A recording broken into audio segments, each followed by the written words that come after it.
LT4. La República Argentina. 10:35 en toda la República Argentina. Continuamos nosotros aquí en Hoy por Hoy a través de la 104.5, 670, amplitud modulada, LT4. Estamos también en CNN Radio 89.1, lt4multimedios.com y agenciahoy.com, nuestras plataformas digitales para que nos escuches.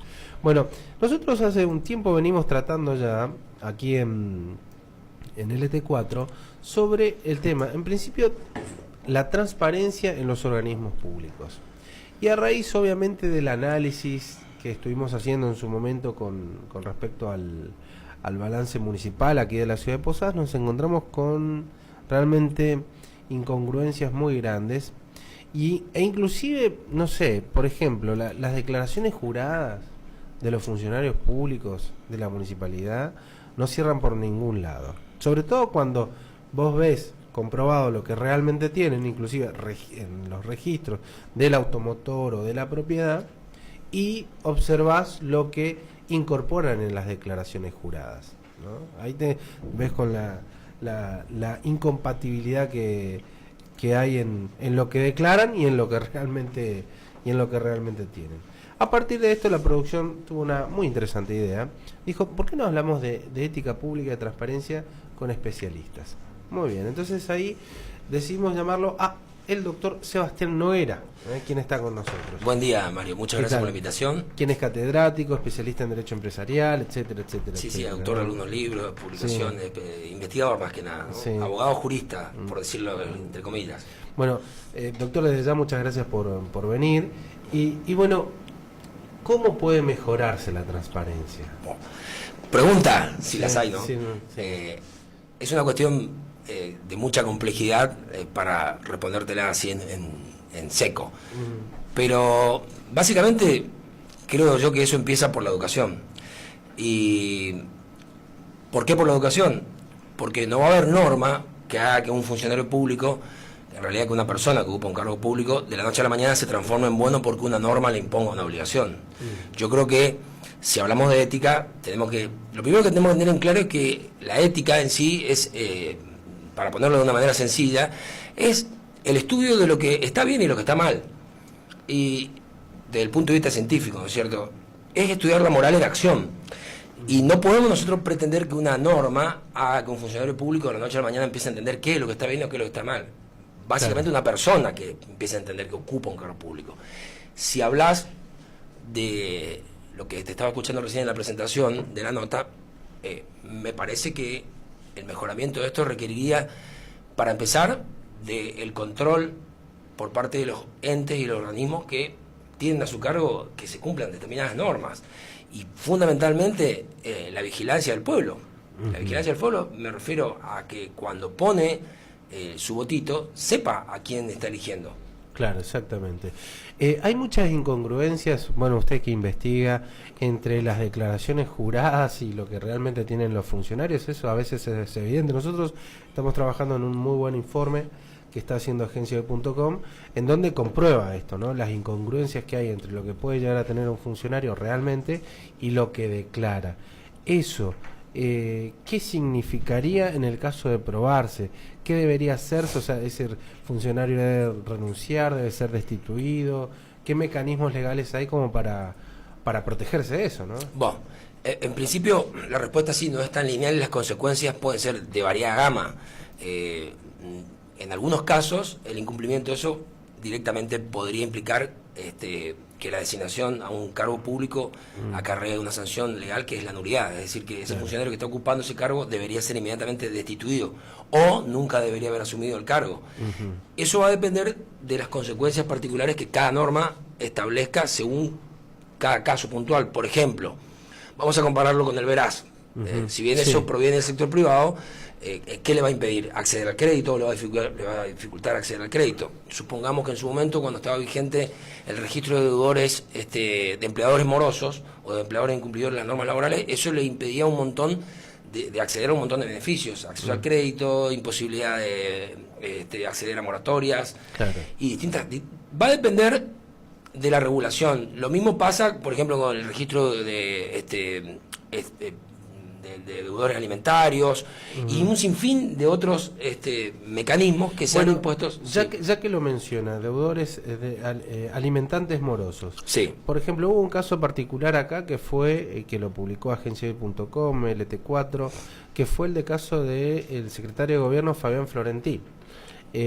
A él en ese caso, él tomó una especie de licencia sin goce de haberes.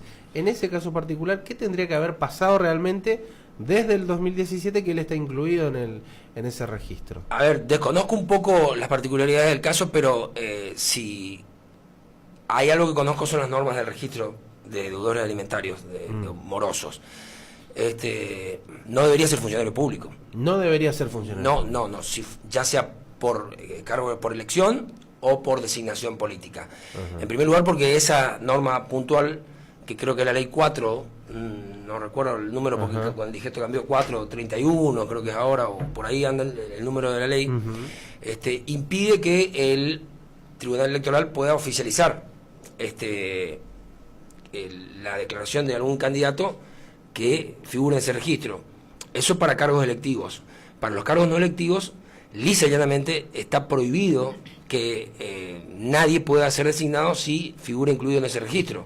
Las consecuencias son gravísimas. Claro. En el caso puntual, como le digo, yo desconozco las peculiaridades, pero el secretario de gobierno, si eventualmente estuviera incluido en municipal, ¿no es cierto? Sí, si estuviera incluido dentro de esa nómina de deudores, desde ya que no podría haber sido nunca ocupar este cargo o ser designado. Y una vez, porque él ocupó el cargo en 2015, en 2017 entra en el registro de alimentantes morosos. A partir de ese 2017 ya no debería ser, deberían haberlo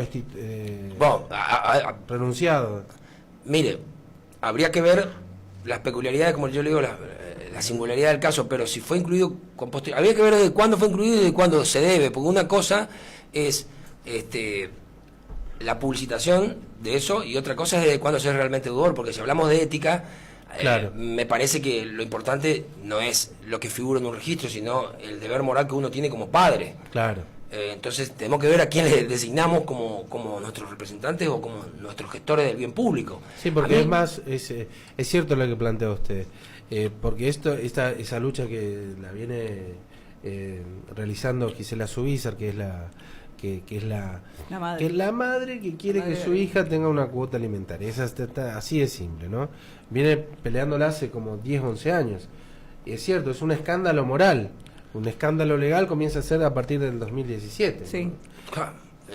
A mí, honestamente, le diría, poco me importan los nombres de los involucrados en tanto haya niños de por medio. Claro. Y sobre todo, poco me importa como posadeño, porque lo que me interesa es que quien me esté gestionando el bien público para mí, como ciudadano, como vecino de Posada, es que no tenga incompatibilidades morales más que desde cuándo está incluido en un registro.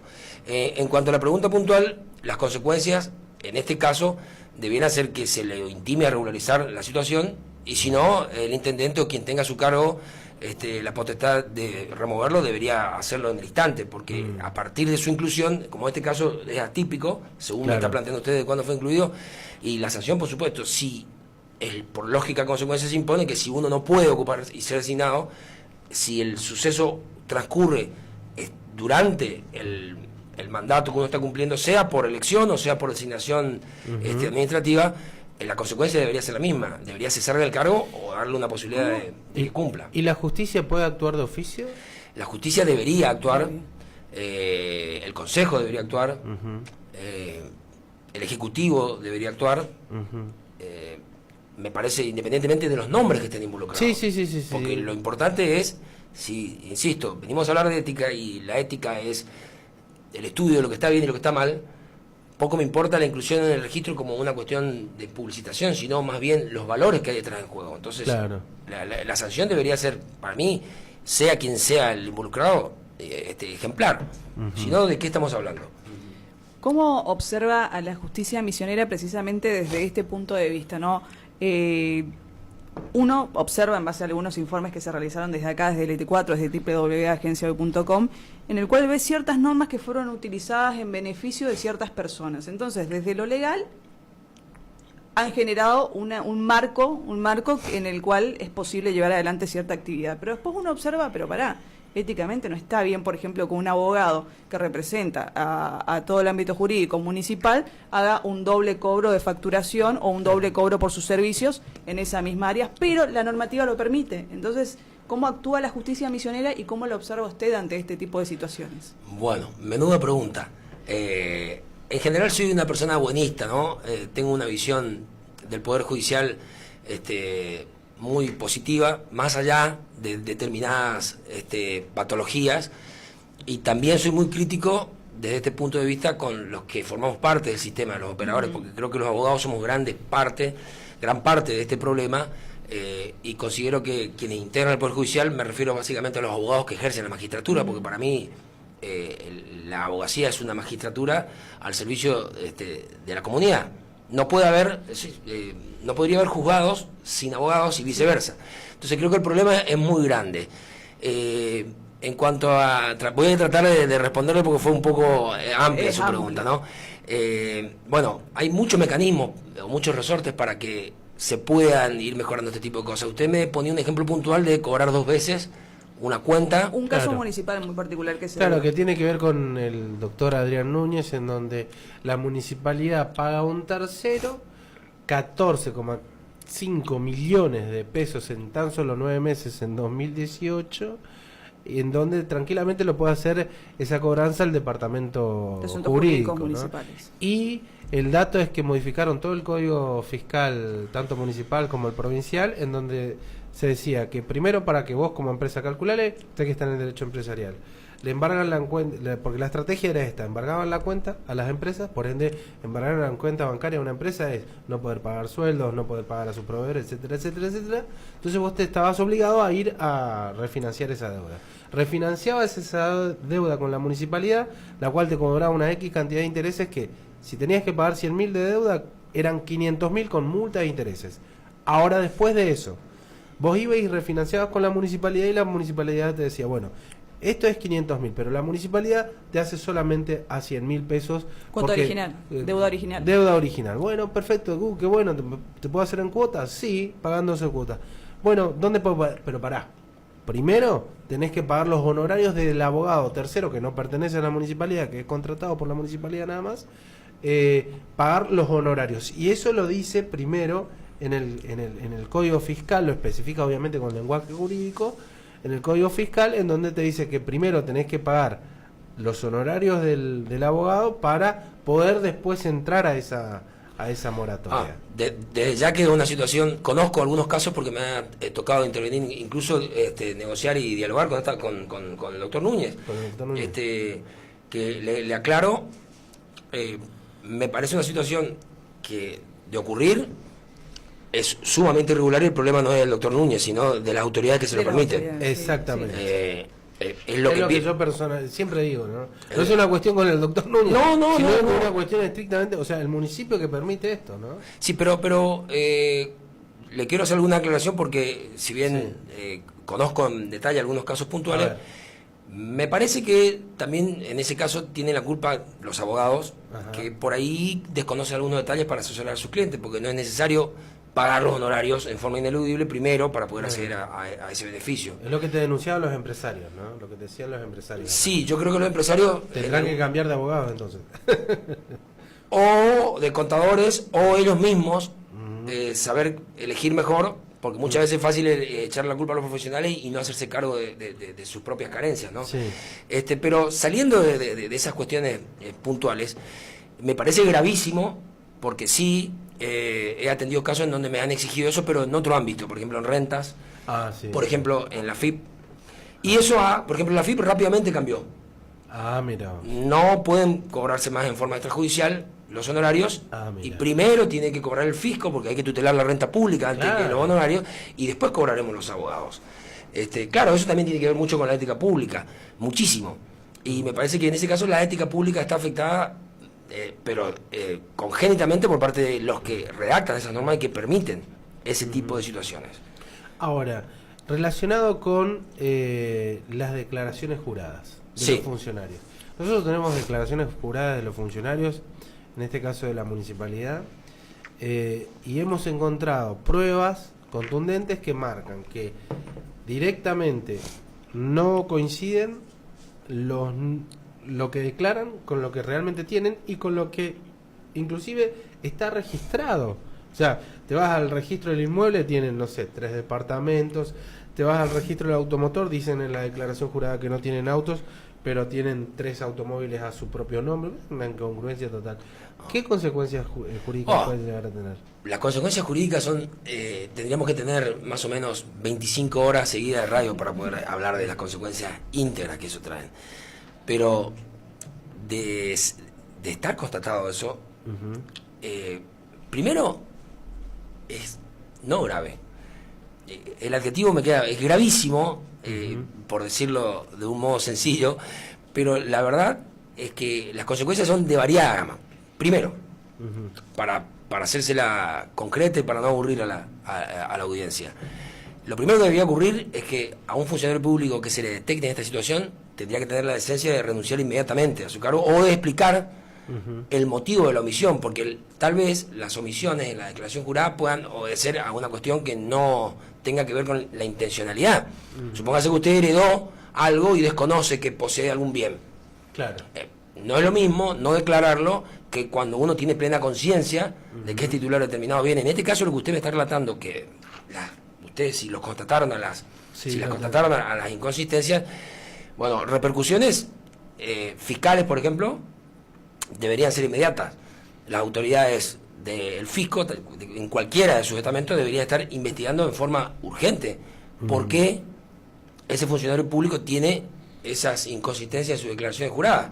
Pero además, tenemos que tener en cuenta que hay asociaciones intermedias, está la prensa, está el Tribunal de Cuentas, y tenemos muchos otros organismos que deberían controlar tanto lo que sucede al ingreso como al cese de las funciones, porque las declaraciones juradas están enderezadas a eso. Hay principios que son elementales, porque nosotros, ¿de qué se trata la ética pública? Queremos que los que gestionan el bien público simplemente respeten algunos principios, que sean honestos, que sean idóneos, que sean transparentes, ¿sí? Que sean eficaces. ¿Y cómo vamos a poder cumplir con esos objetivos si de entrada le estamos permitiendo al funcionario público que viene a gestionar el bien público que nos mienta? Entonces, las consecuencias individuales va a depender del tamaño de la omisión. Si la omisión es muy grande, habrá fiscales penales que deberían intervenir, hay agentes administrativos, ¿sí? ¿Quién podría intervenir de manera inmediata una vez constatado esto, por ejemplo? ¿O quién debería? Bueno, si mintió, inmediatamente se está configurando un delito penal, ¿no es cierto? Porque hay también delitos civiles y de otra naturaleza, pero un delito que es el de falsificación de instrumento público, falsificación ideológica, y agravado, encima porque está cometido por un funcionario público. O sea que si esto es, si existe algún elemento que sea objetivo para demostrarlo, debería estar, pero inmediatamente llamando a la producción a algún fiscal penal en turno. Pero por supuesto, es un delito no grave, gravísimo. Debería estar actuando la Oficina Anticorrupción, que está en el ámbito, que funciona en el ámbito del Ministerio de Justicia. Debería estar actuando la Unidad de Información Financiera. Debería estar actuando. Sí, debería estar actuando la FUI, pero por supuesto. Hay un sinfín de consecuencias. Deberían estar actuando los controles internos que tenemos en el sistema republicano de gobierno, ¿no es cierto? Tanto a nivel municipal como a nivel provincial, pero en forma inmediata. Y ahora, filosóficamente, ¿cómo vos tenías una carrera? Filosóficamente, ¿cómo se cambia eso, no? ¿Cómo se cambia? ¿Cómo cambiamos esto? Bueno, con cambiemos, evidentemente, no sé si vamos a poder cambiar. Me entendió la sutileza. Sí. Yo creo que eso se cambia con trabajo, con esfuerzo, y se cambia desde la casa, con la educación. La moral no es como nos suelen decir, o por lo menos lo que pienso yo, así no soy una persona que tenga ideas tan tajantes. Hay autores que dicen, desde el punto de vista jurídico, la moral es puramente interna, ¿no es cierto? Con lo cual, para eso, lo que para mí está bien, podría estar mal para usted. Mí, entonces, habría tantas morales como individuos existen. Y la moral, si bien es algo que se trae la capacidad interna de adquirirla, básicamente se nos impone desde afuera. El padre o nuestra madre son los que nos dicen está bien o está mal. Entonces, una persona que no tiene límites o no distingue qué es lo bueno o lo malo, desde ya que carece de una capacidad de aprender. Y si no tiene capacidad de aprender lo que está bien y lo que está mal, el problema me parece que básicamente es difícil de solucionarlo desde afuera, con normas o con guacha, digamos, para que estas personas puedan tener lo que básicamente no lo tienen. Claro. Lo que Natura no da, Salamanca no presta. Eso es bastante cierto. ¿Y cómo lo arreglamos? Yo creo que con esfuerzo y con trabajo desde el hogar y de las instituciones que forman a las personas.